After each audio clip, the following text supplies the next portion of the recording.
What is up, guys? MACABESPEED coming at ya. Absolutely incredible episode. High power, high energy, supercharged episode for you today. AEA Challenger 32-inch barrel, most powerful 30 caliber air rifle on the planet with the 4,500 PSI fill level intact and ready to rock and roll. We also have 85 grain Griffin slugs online and a 50-yard target plus our crawny. So we're really gonna get to stretch the legs of this thing with the heaviest slug I've tested yet. My stupid smile should pretty much tell you it's gonna be a great episode, guys. Stick around for this one.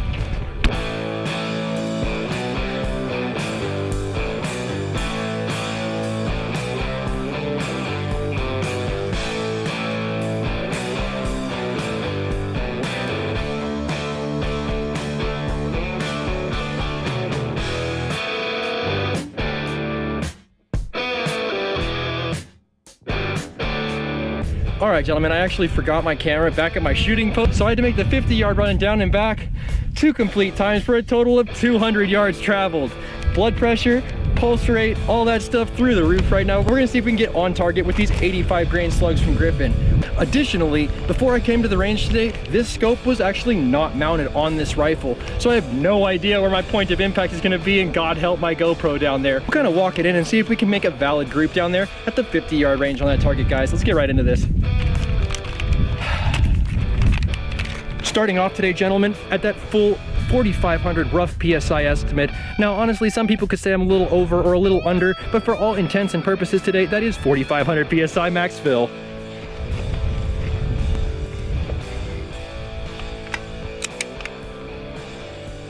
You will make gains cocking the Challenger 32-inch Bullpup, no doubt.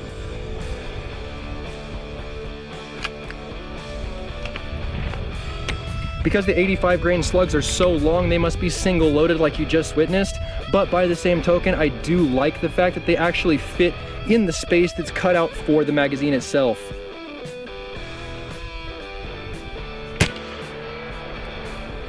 That's so loud. High right, wow. The report from the muzzle is just ungodly. 85 grains moving 1,044 feet per second for this foot-pounds of energy right here.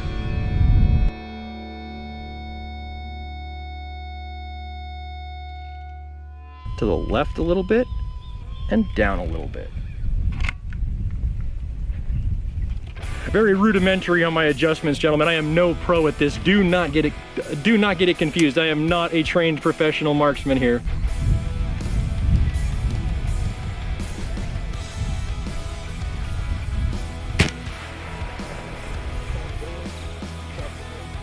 Looks as if we are about 2 inches above the center of that red dot there on the paster itself. 1,052 feet per second, and honestly, I'm gonna go. Just set off my crawny? Did a fly just set off my crawny?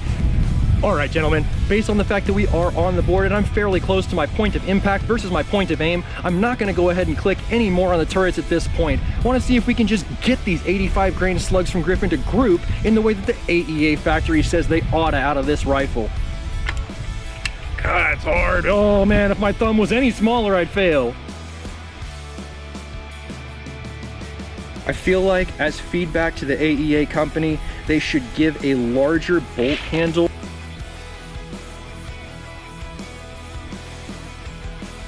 to people. What? Oh, thank God. I saw you jump up, and I was like, oh my God, is it insurgency? I saw something brown fucking move behind me. For real.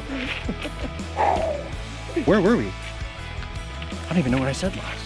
One bit of feedback that I definitely could give to the AEA company as far as this platform is concerned, please give the users a larger, more leverage-based bolt handle so it can be more effective as far as the actual cocking effort is concerned. You have to have legitimately strong hands and serious dexterity to get this bolt to lock back, and I think other people who own this rifle have had that same experience.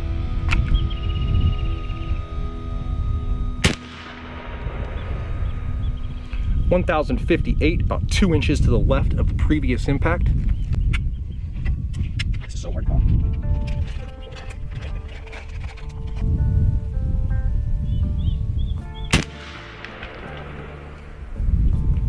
This thing is making serious power at 1,033 feet per second with an 85 grain round. That is a serious projectile.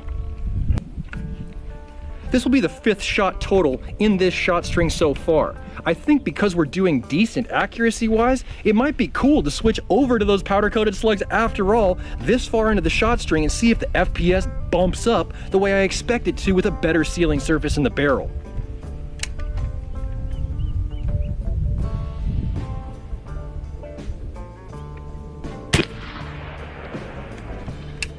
That's 2-inch group all day, generating insane foot-pounds of energy with enough power to ethically take down pretty much anything that you would go ahead and aim this muzzle at within reason. Obviously, don't shoot an elephant or anything, right? But I mean for actual, deer hunting where it's legal, or hog hunting anywhere you would like to for the most part in general, this would be an outstanding platform with this ammunition. The only thing that I would say would be larger slugs do not give you the opportunity to give a fast follow-up shot if for whatever reason your fundamentals aren't quite up to par for that specific hunting trip.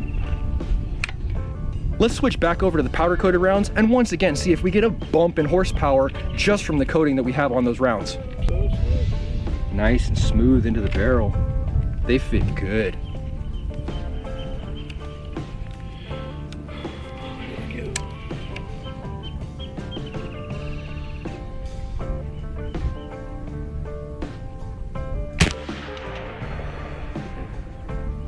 (1,007 feet per second). So actually a noticeable drop on that specific round, but right within the other group.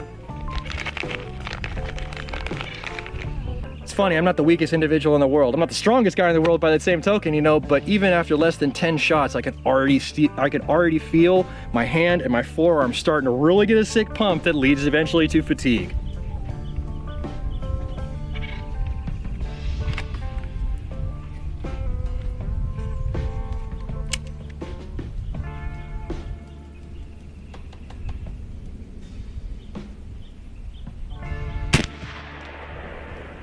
Just to the left of the bullseye at 984 feet per second. Let's go ahead and take a peek real quick at our pressure level so we can see if we've steeply dropped off on our pressure curve, which might be giving us these readings.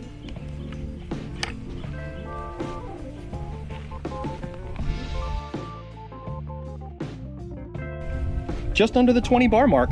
Couple more shots, guys, then we'll go ahead and top this rifle back up to that 4,500 PSI fill level and see what these powder-coated slugs can really do.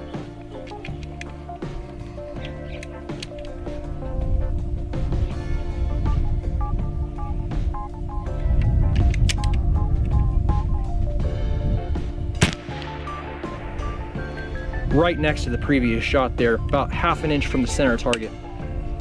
One more shot, just for good measure. Seems as if this AEA Challenger with the 32-inch barrel is definitely enjoying these 85 grain slugs from Griffin.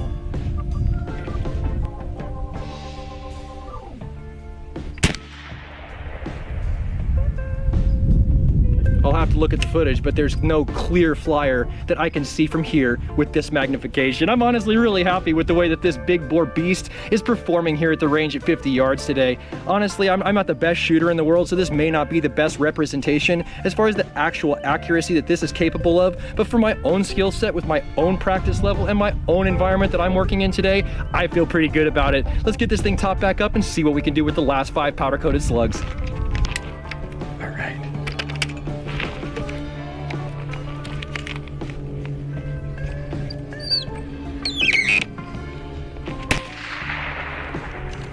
All right, gentlemen, as promised, we are tethered at this point at 4,100 PSI, which is all I have left in my bottle, but I think it's gonna give us a good start today. Let's go ahead and launch these last 5 powder-coated rounds that I have in 85 grain variety, guys. Fire.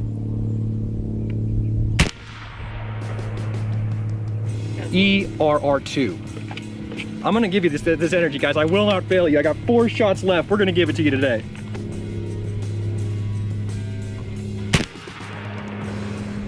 1043, so still roughly in the same neighborhood that we saw those previous slugs that were uncoated from Griffin traveling.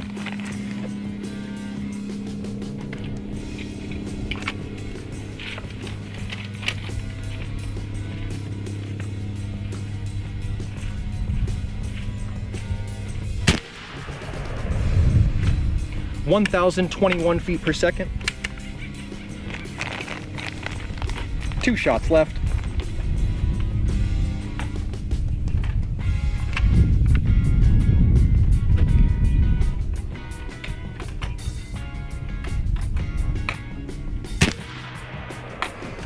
(1,029 feet per second).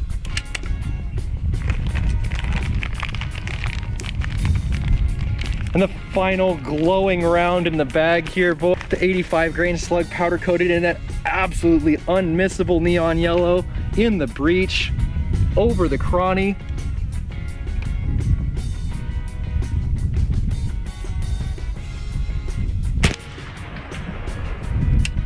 For 1,028 feet per second, and a pretty much no flyer group. No matter where we were in the fill pressure, no matter whether or not the slug was coated or not, guys. Obviously, we're just beginning our foray into the slug testing with the 32-inch Challenger in 30 caliber, but I couldn't be more excited to bring you the very first installment with the 85 grain coated and uncoated grip in slugs, guys. I think it's gonna be a great place to end today's video, but if you like today's video, give it a thumbs up. You wanna see more content like this, make sure you subscribe for more with that notifications button so that you can stay current on the channel as well as when new videos come out. If you really like this video, make sure you share it so somebody else can see it, and I'll catch you guys in the next one.